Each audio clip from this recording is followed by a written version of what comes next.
What is God's message in this COVID-19? Anong mensahe ng Diyos patungkol sa COVID-19 na ito?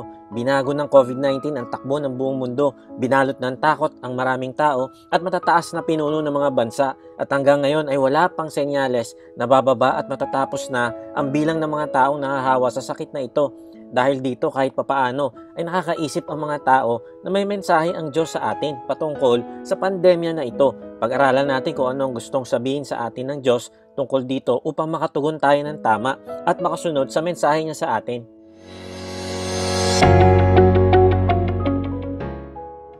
Makikita natin sa nakalipas na mga panahon ay nangungusap ang Diyos sa pamamagitan ng mga propeta, anghel at pangitain.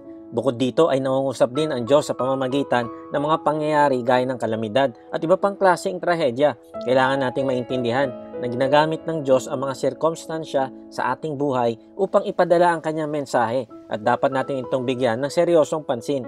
Meron dalawang trahedya na nangyari sa panahon ng Panginoong Hesus sa Luke chapter 13 at tingnan natin kung paano ipinarating ng Panginoong Hesus ang mensahe niya sa mga tao. Sabi sa Luke chapter 13 verse 1, sa oras na iyon, naroroon ng ilan na nagsasalaysay sa kanya patungkol sa mga taga-Galilea. Ang dugo nila ay inihalo ni Pilato sa kanilang mga hain. Malagim ang kinasapitan ng mga taong ito na naghahain ng kanilang handog sa templo sa Jerusalem. Sila ay pinapatay ni Pilato doon mismo sa loob ng pananambahan at dahil sa dami nila na pinatay ay ang kanilang mga dugo ay humalo sa kanilang mga handog. Iniisip ng mga taong kausap ng Panginoong Hesus na makasalanan kasi ang mga taon na yun kaya pinarusahan sila at sila ay mas mabuti kaya sila ay naligtas. Naiisip mo din ba ito minsan sa mga taong nagkaroon ng trahedya sa buhay? Matigas kasi ulo ng tao na yan kaya ganyan ang nangyari sa buhay niya. Manloloko kasi siya kaya ayan, naloko din siya. Masamang tao yan kaya napahamak. Buti na lang ako hindi gaya niya. Yung mga taong nagbalita ng trahedya na ito sa mga taga-Galilea ay ganyan din ang iniisip sa mga taong namatay. Pero ito yung sabi ng Panginoong Hesus sa kanila. Sa Luke chapter 13 verse 2 and 3. Sa pagsagot ni Hesus, sinabi niya sa kanila, sa palagay ba ninyo ang mga taga-Galileang ito ang pinakamakasalanan sa lahat ng mga taga-Galilea dahil dinanas nila ang mga bagay na ito? Sinasabi ko sa inyo, hindi. Malibang magsisi kayo, lahat kayo ay mapapahamak sa ganitong paraan. Alam ng Panginoong Hesus ang laman ng puso't isipan ng mga taong kaharap niya. Kaya't sinabi niya na hindi sila dapat mag-isip na mas makasalanan yung mga namatay na yon, kung hindi isipin nila na sila man ay nangangailangan magsisi sapagkat sila ay makasalanan din at nararapat na parusahan. Kaya sa susunod na verse ay nagbigay pa ng isang halimbawa ang Panginoong Hesus sa Luke chapter 13 verse 4 at ang 18 namatay na mabagsakan ng tore sa Siloe. Hinto muna tayo dito. Ang sabi ay may mga taong nabagsakan ng tore at namatay. Ito yung pangalawang trahedya na nangyari. So tingnan natin, ano ba ulit ang mensahe ng Diyos sa kanila? Sabi ng Panginoong Hesus, sa akala ba ninyo'y higit silang makasalanan kaysa sa ibang naninirahan sa Jerusalem? Hindi, ngunit sinasabi ko sa inyo, malibang magsisi kayo't talikuran ng inyong mga kasalanan, mapapahamak din kayong tulad nila. Ano ang focus ng Panginoong Hesus sa bawat trahedya? Pansariling pagsisisi, pagkilala sa ating sariling kasalanan at pangangailangan ng kapatawaran mula sa Diyos. Sa tuwing merong kalamidad at trahedya tayong dinadanas, ang focus ay hindi sa kasalanan ng iba. Ang focus ay hindi din sa nagawa mong kabutihan. Subalit ang focus dapat ay sa sarili nating karumihan sa harap ng Diyos. May isang nagsabi, people are so quick to judge others' fault but never quick to point out their own. Ang problema kaya hindi natin binibilang yung ating sarili na makasalanan ay dahil naisip mo na hindi ka naman pumatay, nagnakaw ng bangko at ng rape gaya ng iba. At naisip mo na wala ka namang inagrabyado na tao kaya isa kang matuwid. Mali, dahil walang maliit at malaking kasalanan sa Diyos. Ang kasalanan ay kasalanan. Malaki o maliit man sa paningin ng tao ay iisa lang ang parusa, kamatayan o pagkahiwalay sa Diyos, sabi sa Revelation 21:8. Subalit malagim ang kasasapitan ng mga duwag, ng mga taksil, ng mga nagpapasasa sa suklam-suklam na kahalayan, ng mga mamamatay tao, ng mga nakikiapid, ng mga mangkukulam, ng mga sumasamba sa Diyos-Diyosan, at lahat ng mga sinungaling. Ang magiging bahagi nila'y sa lawa na nagliliyab na asupre. Ito ang pangalawang kamatayan. Ang pangalawang kamatayan ay hindi lang para sa mga taong pumatay ng rape o nagnakaw sa bangko o hindi para din sa mga taong nagsinungaling. Ang ibig sabihin ay sa mata ng banal na Diyos, ang kasalanan ay pare-pareho ang kabayaran. Nagliliyab na asupre ang pangalawang kamatayan. May isang bata na manghasa sa dalawang bagay. Una, nalaman niya napakahirap umiwas sa paminsan-minsan na pagsisinungaling at pangalawa, Napakaraming tao ang nagsasabi sa kanya na huwag siyang magsinungaling. So ang ginawa niya ay nag-imbestiga siya. Tinanong niya yung kanyang tatay, "Tatay, nagsisinungaling ka ba?" "Well, alam mo anak, hindi ako magiging totoo kung sasabihin ko sa iyo hindi ako nakapagsinungaling." Si nanay po, nagsisinungaling din ba siya? "Oo anak, pag alam ng nanay mo na may masasaktan, sa sasabihin niyang katotohanan ay nagsisinungaling na lang siya." Si lolo po, "Oo naman, gaya nating lahat pag naiipit tayo ay nagsisinungaling din." Alam mo tatay, parang malungkot sa langit kasi ang Diyos lang ang pupunta doon at yung mga tao nagsasabi na hindi sila nagsisinungaling. Ano yung point? Lahat tayo ay nakakapagsinungaling.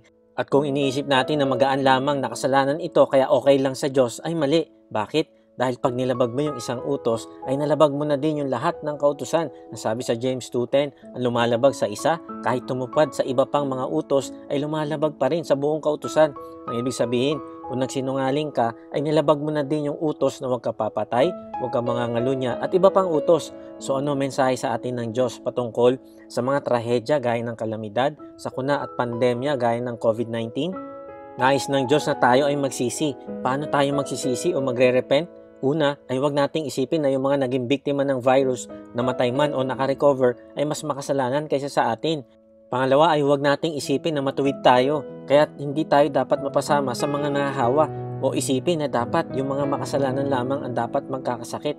Pangatlo, nais ng Diyos na tingnan natin yung ating sarili at hindi yung ibang tao. Pag-isipan natin ang mga nagagawa natin na hindi naaayon sa kanyang kalooban at ito'y ating pagsisihan. Pangapat, huwag nating maliitin yung mga kasalanan na sa tingin natin ay magaan lang, gaya ng pagsisinungaling, pag-iisip ng negative sa kapwa, pride, inggit, materialism, galit, at hindi pagpapatawad at iba pa. Tandaan natin na walang mabigat at magaan na kasalanan sa paningin ng Diyos. Bakit natin kailangan magsisi? Dahil pag hindi tayo nagsisi ay sabi sa verse ay mapapahamak din tayong tulad nila. Ang ibig sabihin ng pagsisisi sa salitang Griego ay metanoia, na ang ibig sabihin ay pagbabago ng isip.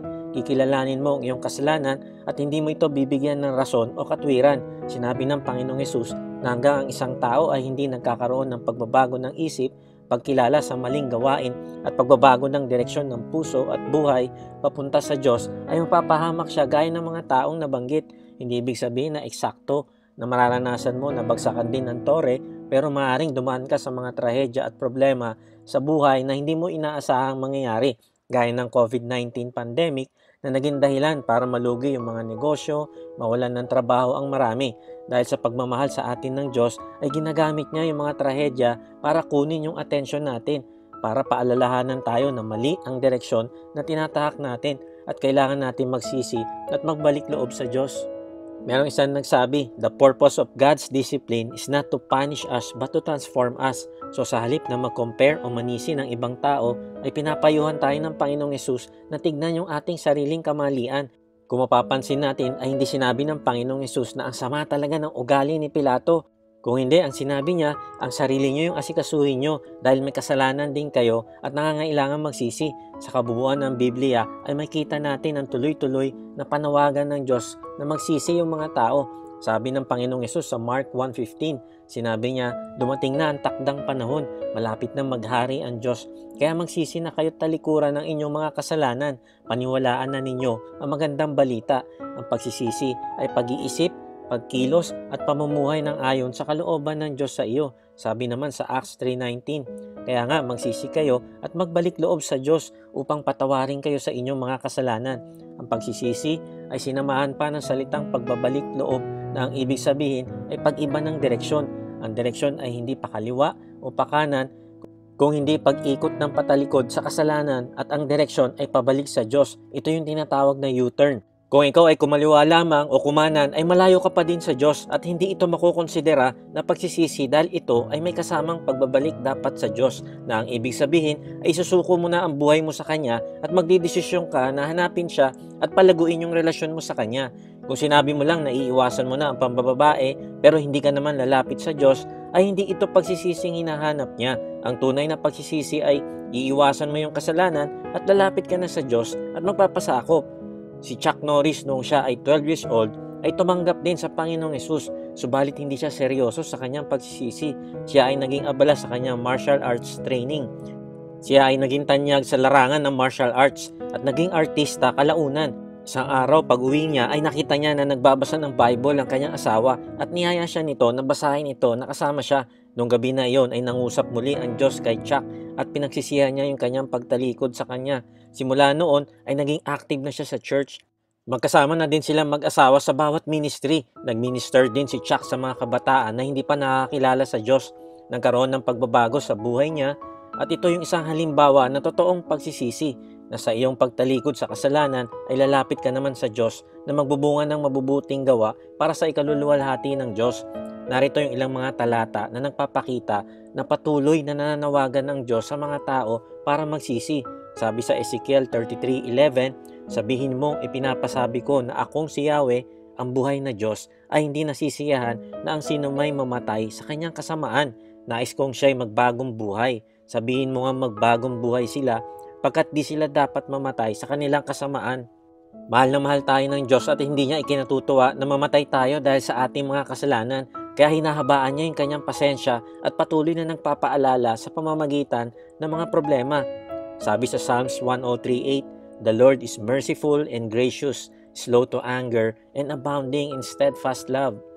2 Chronicles 7:14, ngunit kung ang bayang ito na nagtataglay ng aking karangalan ay magpapakumbaba, manalangin, hanapin ako at talikuran ng kanilang kasamaan.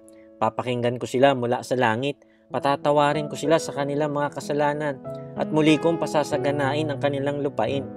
Kung gusto nating gumaling ang ating bansa, ay isipin natin na kailangan sa ating magsimula ang pagsisisi at pagbabago at hindi natin sisisihin yung mga namumuno sa ating gobyerno. Korap kasi yung mga namumuno kaya naghihirap tayo. Mali. Dapat sarili natin yung ating binabago sa tulong ng Diyos.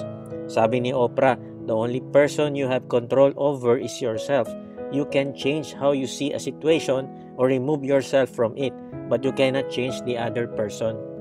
Sabi sa Joel 2:12-13, gayunman, sabi ni Yahweh, mataimtim kayong magsisi at manumbalik sa akin.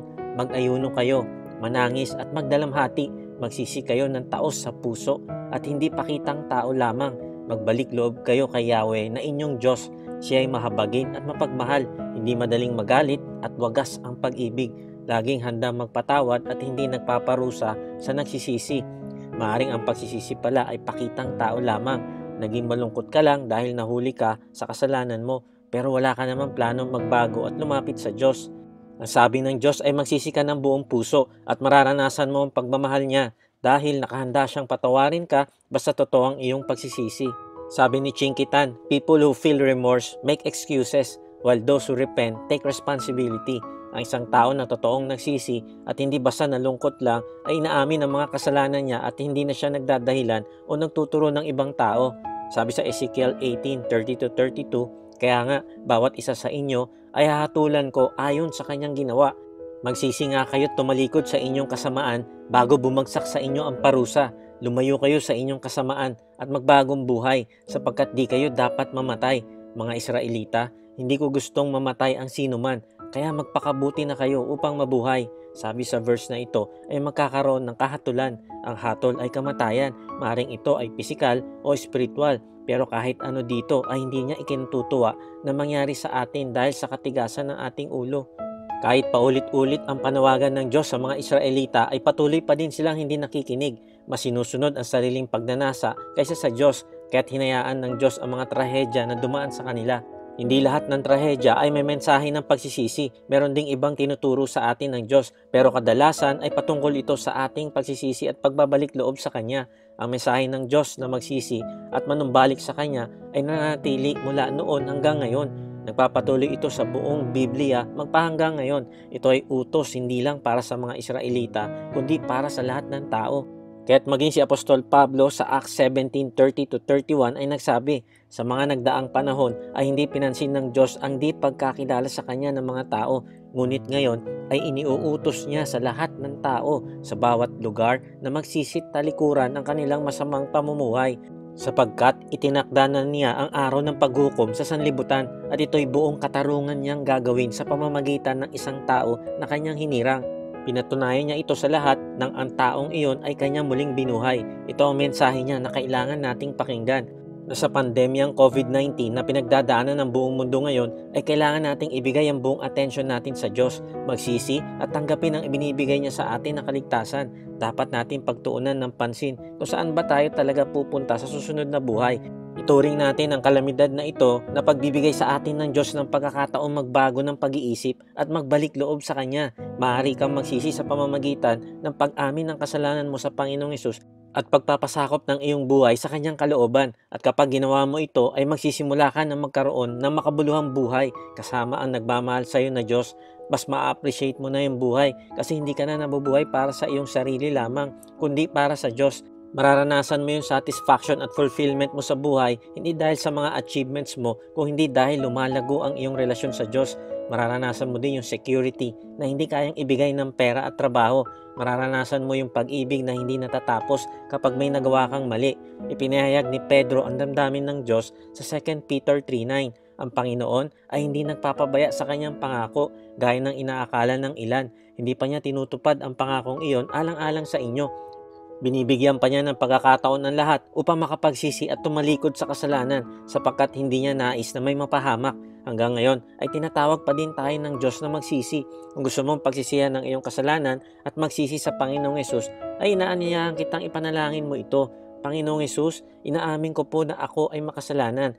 Nananampalataya po ako na ikaw ang nagbayad sa aking mga kasalanan sa krus. Patawarin mo po ako, isinusuko ko na ang aking buhay sa iyo. Simula ngayon ay tatalima ako sa kalooban mo. Tulungan mo akong lumago sa pagkakilala ko sa iyo. Tulungan mo din akong talikdan ng aking mga kasalanan.